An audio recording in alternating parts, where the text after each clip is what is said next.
Boomer on a Friday, everyone. Appreciate everyone being here at the Voice of College Football, talking Oklahoma football. We got Parker Thune on the line. It's KREF Sports, of course, every Monday through Friday, noon to 3 Central. Catch him on OU Rivals platform as well.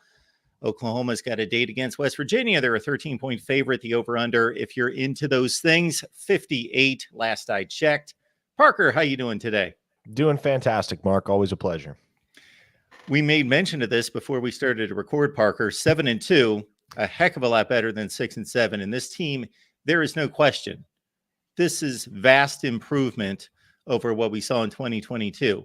But when you arrive at this place after 7 consecutive wins, beat Texas, and there starts the college football playoff talk, then the fan base doesn't like to see the 2 losses following that, all that hype and all that buildup. But really at 7-2, kind of that top 15 to 20 team, is this really more what this team is? Yeah, it is, Mark. And I think this is commensurate with preseason expectations in my eyes and in the eyes of many in this sphere. You rewind to August, most everyone credible was saying, okay, this team is probably in the 9-3, 10-2 range, top 20, but maybe not top 15. And that is, especially coming off 6-7, a pretty solid building block and launch pad into a future in the SEC. But obviously, a lot of fans are miffed with the back-to-back losses to Kansas and Oklahoma State.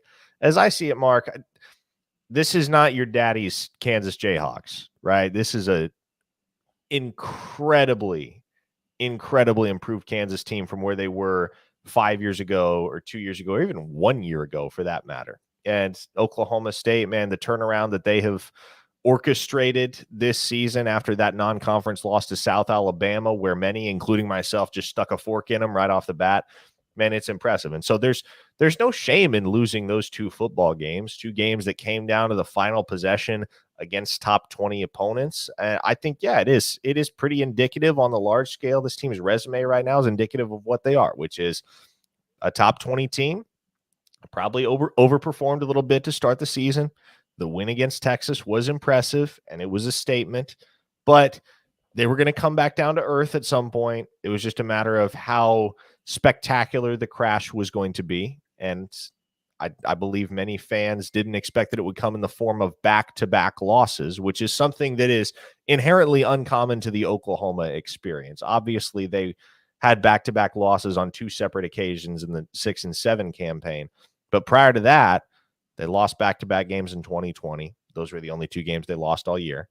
They lost back-to-back games in 2016. Those were the only 2 games that they lost all year that season either. So at least in recent memory, these fans and this program, they're not used to a losing skid, as it were. And so that has affected the perception greatly. And while year 2 was supposed to be better, and much of that had to do with the transfer portal additions and the recruiting class and actual football on the field, when most people talked about, okay, the expectations being 9-3, 10-2, the first reason was schedule. Look at the schedule. So there is that, and maybe some of these teams, like in Oklahoma State, of course, as you well note, better than expected. When we look at the running back situation, this has intrigued me going back to the end of last season, because Javante Barnes and Gavin Sawchuk were billed as 1-2. And of course, we saw that most notably in the bowl game against Florida State. Then we come through the offseason in which Javante Barnes was the guy that was more prominent last season. Gavin Sawchuk, of course, has this big game against Oklahoma State, 13 carries for 111. Javante Barnes with 1 carry. Is that still just viewed as an injury situation? Whoever's healthier is getting the playing time? Yeah, Barnes hadn't been 100% all year. And the Sooners have kind of fiddled with inserting him into the game plan to varying extents all year. The only game in which he has dominated the share of the workload, to my recollection, would have been the Tulsa game back in mid-September. I mean, after that Tulsa game, which was the 3rd game of the year, as I recall, he did not see a carry again until the Kansas game. So went over a month, went 6 weeks without touching the field. And so his injury situation, I'll use the word that Brent Venables used to describe it. It's funky right now. And he very obviously has not been 100% even when he has been active. The guy that's been a revelation for Oklahoma out of the backfield is walk-on running back Tawi Walker, who is an absolute bowling ball of a human being, 5'9" in the 220-pound range, just sheer muscle. And he is not very fast. If you had to, if he ran a 40-yard dash, probably not running it any faster than 4.8.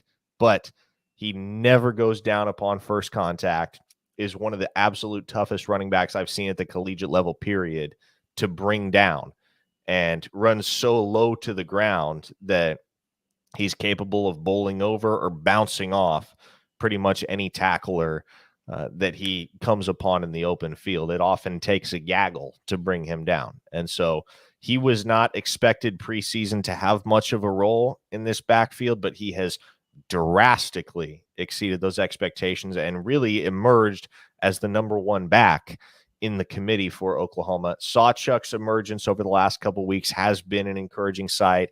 He had a 64-yard touchdown run against Oklahoma State last week. So that's a guy that himself was dealing with some injury issues at the beginning of the season, but has progressively seen his snap count increase, and he could be on the verge of much greater things.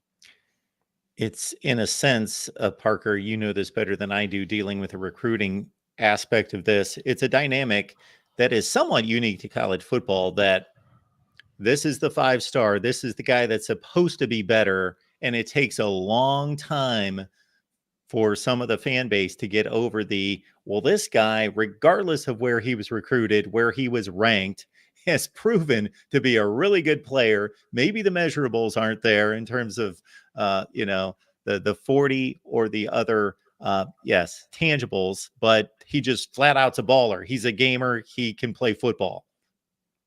Yeah, and that's certainly what Tawi Walker is. And Oklahoma, is one of those programs that has been blessed by the presence of several guys like that over the years. I think their top target in the passing game this year, outside of Nick Anderson, has been a guy that's very much cut from that same cloth in Drake Stoops, Bob's son, right? Who's already got a career high 52 receptions on the year.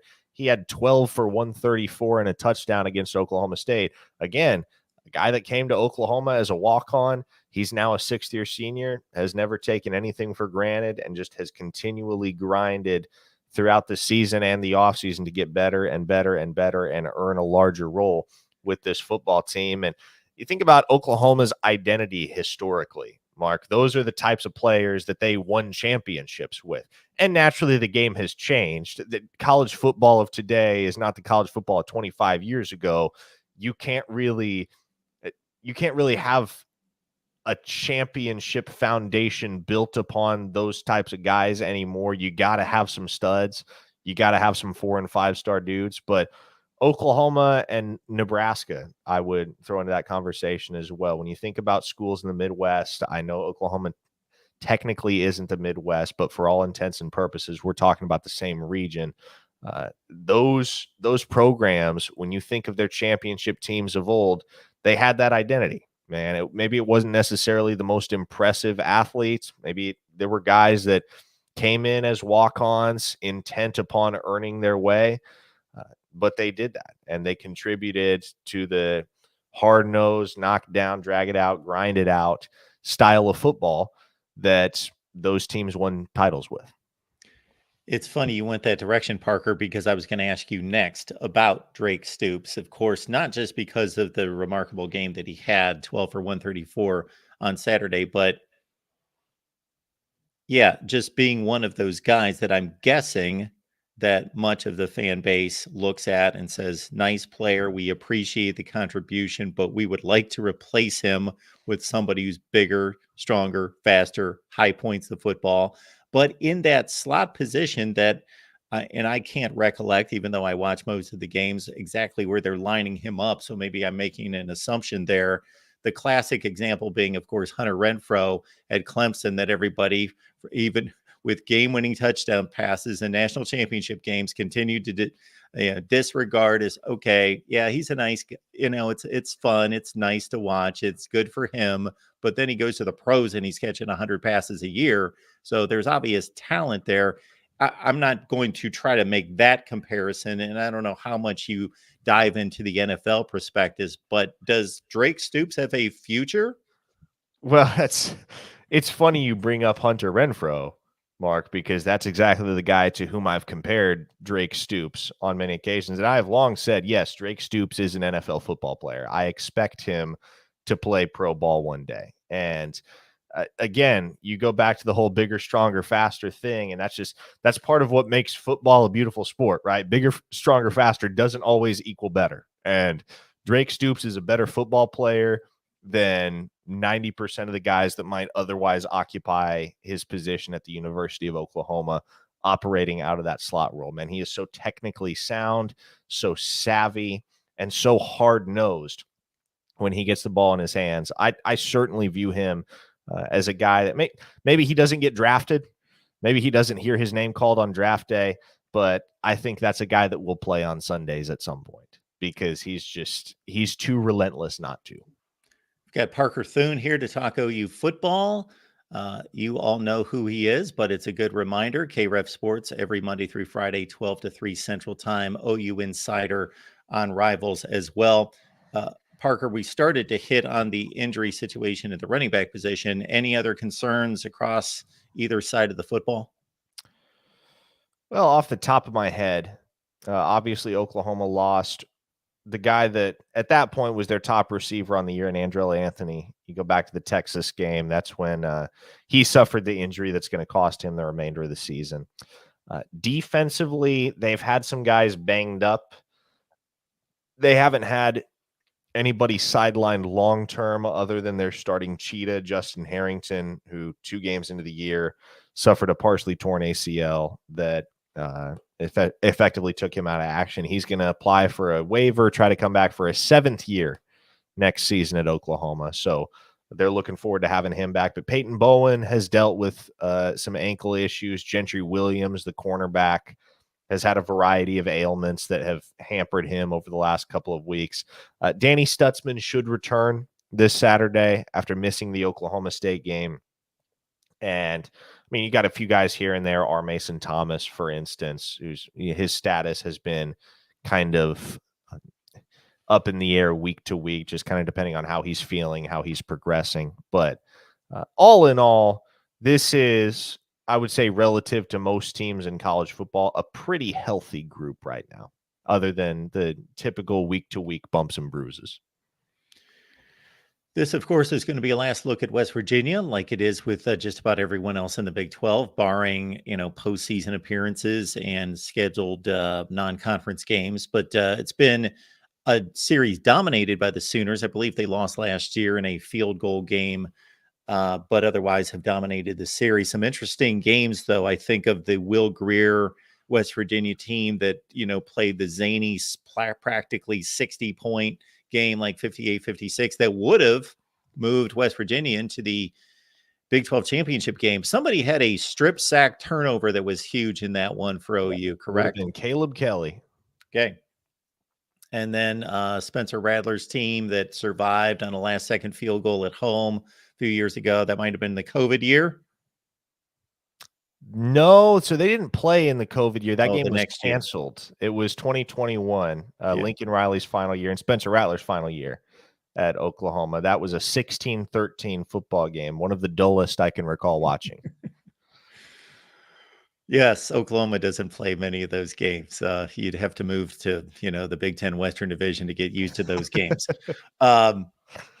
So this is no joke of a game, even though Oklahoma is the 13-point favorite. We know what the point spread was against UCF a couple weeks ago, of course, at home. And this West Virginia team is playing for Neil Brown's job, and they've done a pretty good job of it at 6-3, 4-2 with the same record in conference. I got to think that their game plan is a lot of C.J. Donaldson trying to man up with an offensive line that's considered one of the best in the conference against a OU defensive line that is good, but in terms of rush defense has shown some vulnerability.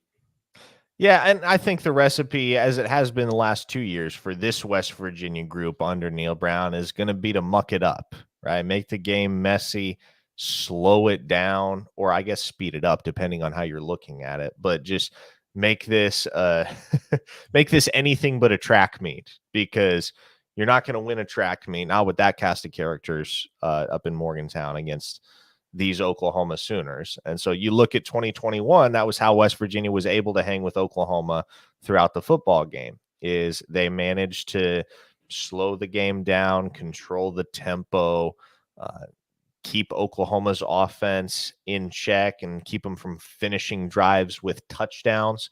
And then in 2022, it was much the same up in West Virginia. It was a real slow, real defensively oriented football game, not a ton of scoring. 23-20 was the final in West Virginia. After Oklahoma beat them the year before on a chip shot field goal at the buzzer, they returned the favor in the exact same fashion. So that's got to be the roadmap, if you will, for West Virginia to beat Oklahoma. The Sooners have to start fast, I think, Mark, and that is one thing that they have continually this year shown. I don't know if you would call it an inability to do that, but it hasn't been something that they've done with regularity. And it was something that they needed to accomplish last weekend against Oklahoma State, because you get that team in a hole, they're not engineered to play from behind, right? So that was something that would have greatly increased their chances of winning that full game against the Cowboys. Didn't happen. Now you come into a game with a West Virginia team that has been able to execute their game plan and has been able to cook up their recipe to victory each of the last 2 seasons, even though only one of those games actually resulted in a win. West Virginia had every opportunity to win in 2021. You can argue they should have won that game in Norman. So is it going to be more of the same, or are you going to be able to put those trends to rest, kind of put your foot in the ground and emphasize for your fans and for the college football world as a whole that what's happened the last 2 weeks against Oklahoma State and Kansas is not the start of a new trend for this football team as they stumble towards the finish line? Parker, with the playoff off the table, anyone who really sizes up the program, there is so much to take in for any college football program to properly evaluate the progress. But to the majority, is it simply going to be, we made the Big 12 championship game, successful season. We did not make the Big 12 championship game, not successful. Well, I think everybody has their own definitions of success, Mark, and that fans by nature look at things differently. There are certain fans that insist those 2 losses the past 2 weeks are unacceptable. It's Oklahoma State and Kansas. That's how fans see it. Oklahoma State, we've dominated that series. Kansas, haven't lost to them since 1997. Unacceptable, those losses. But I think the people who have their heads square on their shoulders understand that where Oklahoma is right now is pretty congruent with what the preseason expectations were. They've still got the opportunity to finish with double-digit wins in the regular season. And do they need a thing or two to break their way down the stretch? Sure, but there's still a path for them to play in the Big 12 championship game. I think most anybody that's looking at this from a holistic perspective and has an understanding that what Oklahoma is having to do here under Brent Venables is thoroughly rebuild the program from the ground up, they're more than pleased with what Oklahoma has accomplished through 9 games here in 2023. And unless the wheels just fall off here over the next 3 games, I think whatever Oklahoma's record at the end of the regular season might be, 9-3, 10-2, again, that's going to be viewed in general as a successful year 2 under Brent Venables, all things considered.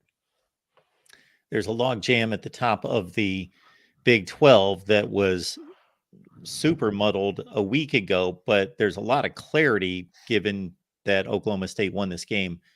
They're sitting at 5-1. So it's simply, they've got to lose twice and Oklahoma's got to win out. And then there are other factors with Kansas at 4-2. They've got the tiebreaker against OU. It's a pretty thin path, I got to think. Well, and I think, honestly, if you're an Oklahoma fan right now, you're kind of conceding in your head, if you're drawing out the scenarios in which Oklahoma makes a Big 12 championship game, you're almost conceding one spot to Oklahoma State because odds are they're not going to lose twice in the next 3 weeks. I mean, that is highly unlikely. What might be more likely is Texas gets upset. And if Texas loses and has 2 conference losses, then you own the tiebreaker over them in the head-to-head. And so you're half a step ahead of them, if you will, and you're then in line to have a rematch with Oklahoma State down in Arlington. But the other prerequisite is Kansas has to lose. So the path is pretty straightforward for Oklahoma.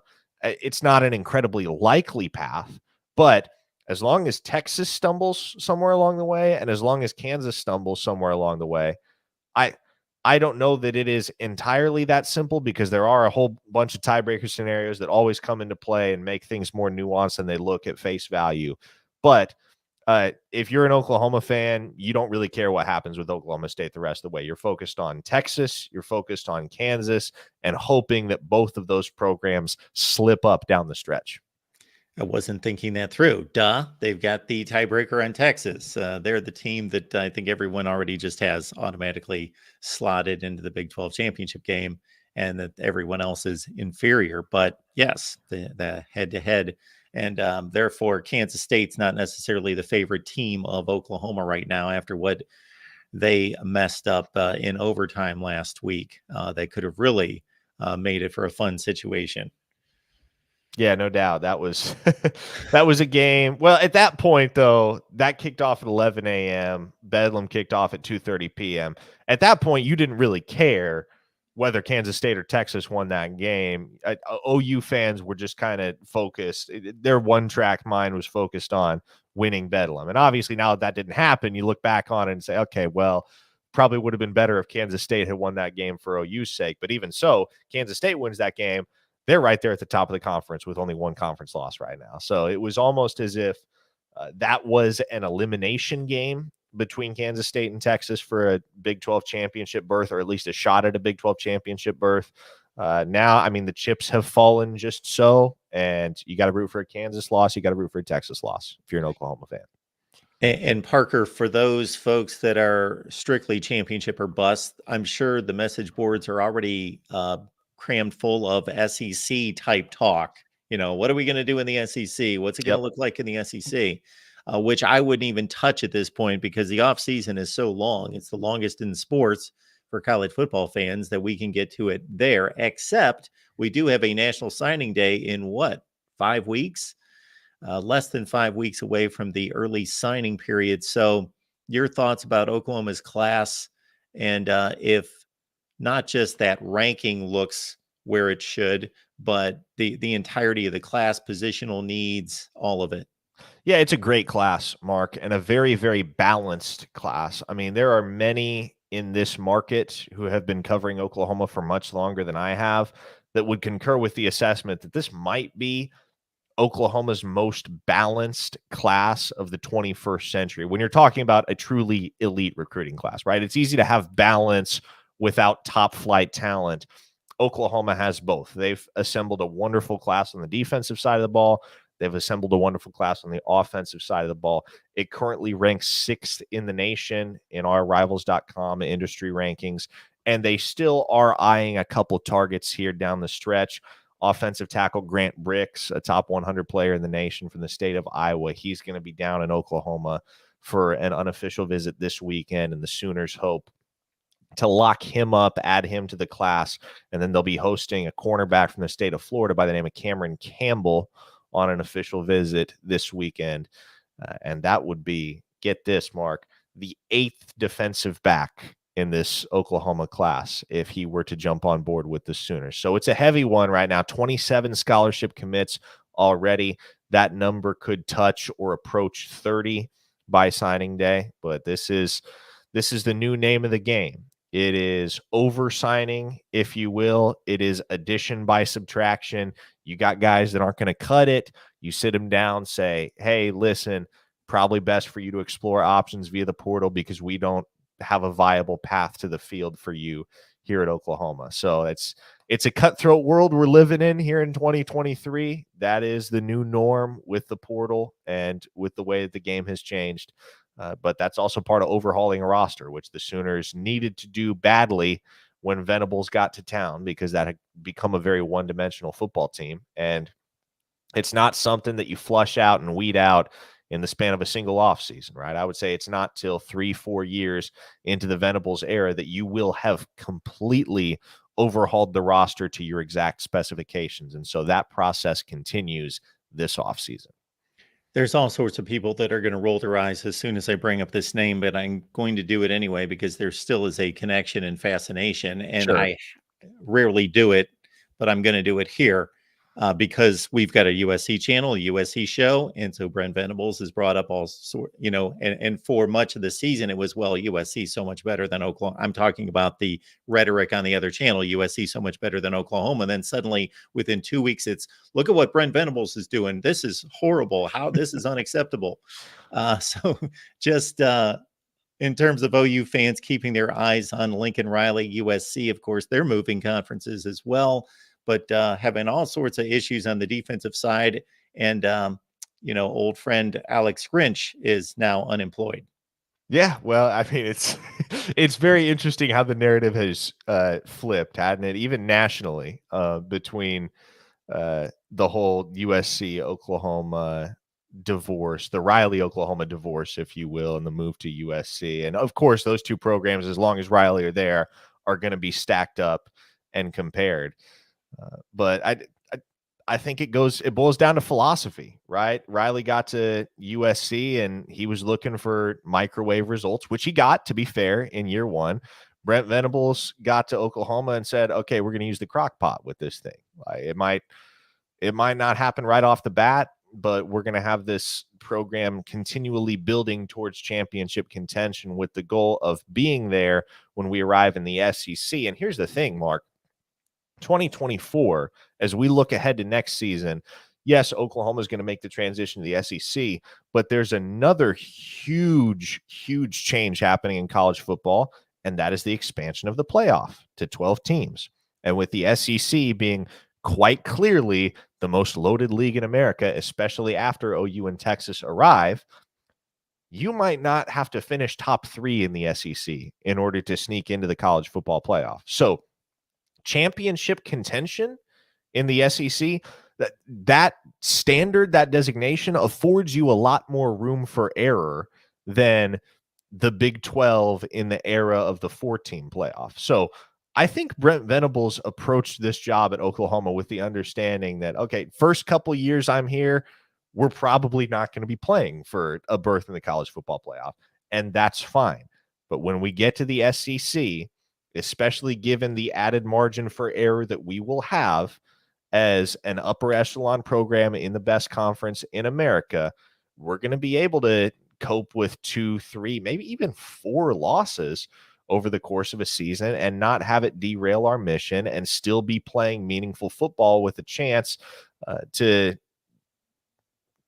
work our way towards a national championship once December and January rolls around and you get that expanded playoff field. So yeah, again, it's a tale of two different philosophies. And Riley wanted to win immediately at USC. Again, he did.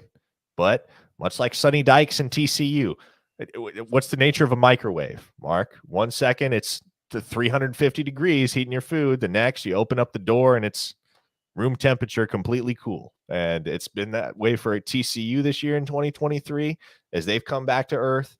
The same is true for USC. And admittedly, Oklahoma fans are less than thrilled with the 2-game skid. But if you look at this from the big picture perspective, what you have seen with this Oklahoma program in year 2 is market improvements over year 1. And if Venables' philosophy, if his vision, if his culture continues to take root at Oklahoma, and there's no reason to think it won't or hasn't, then year 3 should bring even greater success for this program. Something you brought up about wins and losses in the SEC as it pertains to a college football playoff berth.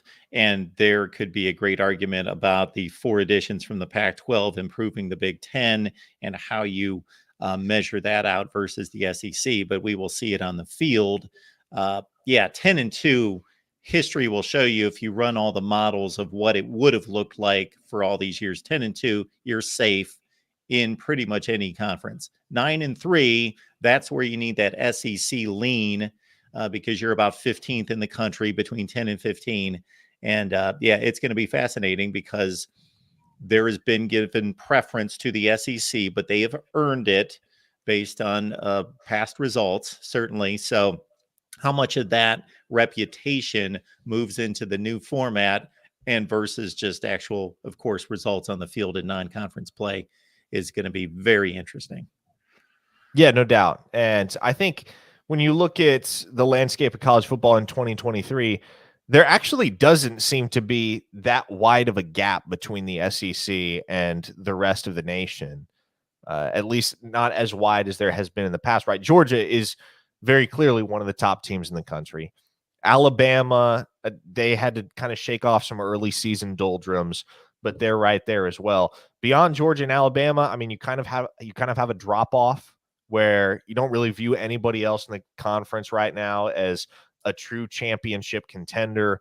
Ole Miss has had a nice run. Their playoff contention probably comes to an end this weekend in Athens. But all in all, that is the nature of the beast in the SEC, because you're gonna get programs that beat themselves up every single week, and you truly have to be on another level to win 11, 12 games perennially in that league.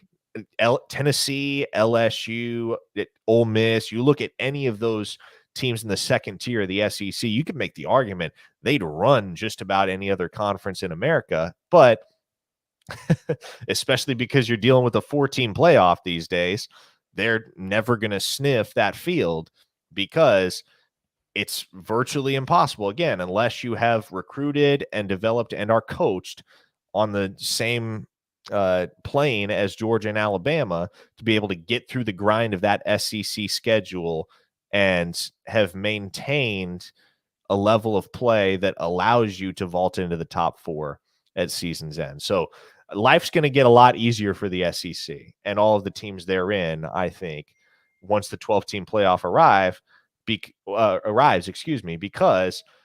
2 losses isn't going to tank your season the way it has in the past. Absolutely. Parker Thune, KREF Sports, OU Insider on Rivals. Any particular work, anything that you've got available that people need to know about? Yeah, OUinsider.com is the place to be if you're a Sooner fan and you want all the best insight, behind the scenes insight at that on OU football and recruiting. So get over there if you haven't already. Appreciate you as always, Mark. This is always a ton of fun to do. Thanks, Parker. We appreciate it. Thank you so much. Enjoy the game. Yes, sir. You as well. Parker Thune, again, KREF Sports, OUinsider.com on Rivals. You see the obvious knowledge, insight, and everything else. I'm guessing just about all of you are familiar. Wanted to clean up a few things here at the Voice of College Football. You are most likely watching us on SD1 Sports Oklahoma channel. So keep your subscription right here. Keep it locked in with everything that they've got going at SD1 Sports. They do a great job. Simulated games are a feature there, and everything at SD1 Sports. Also want to let you know that we've launched a Big 12 channel. And you're probably saying, Mark, we're not going to be in the Big 12 for long. I know it's only 3 more regular season games, but we've got a Big 12 channel that we simulcast this Oklahoma show on. So please subscribe to the Voice of College Football Big 12. But we've also launched at the beginning of the season an SEC channel. So once that transition takes place, and I'm not talking about after the spring sports season, we are football based here. So after the postseason, immediately we're going to start to move all of our Oklahoma content over to the SEC channel. So please subscribe to the Oklahoma, to get Oklahoma content, subscribe to the SEC channel here at the Voice of College Football.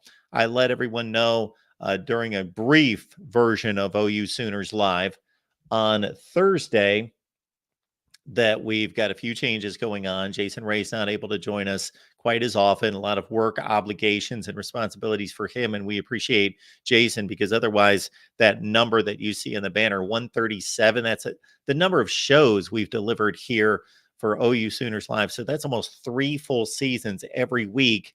But we would like to continue We intend on continuing with the help of guys like Parker Thune, John Hoover, John Williams, a number of guests that we brought on in recent months covering Oklahoma football. So we're going to be here. Our intent is at least once a week with a Sooners live show, if not more. So keep it locked in here at the Voice of College Football. Get to the Big 12 channel, get to the SEC channel. Please check them out, subscribe.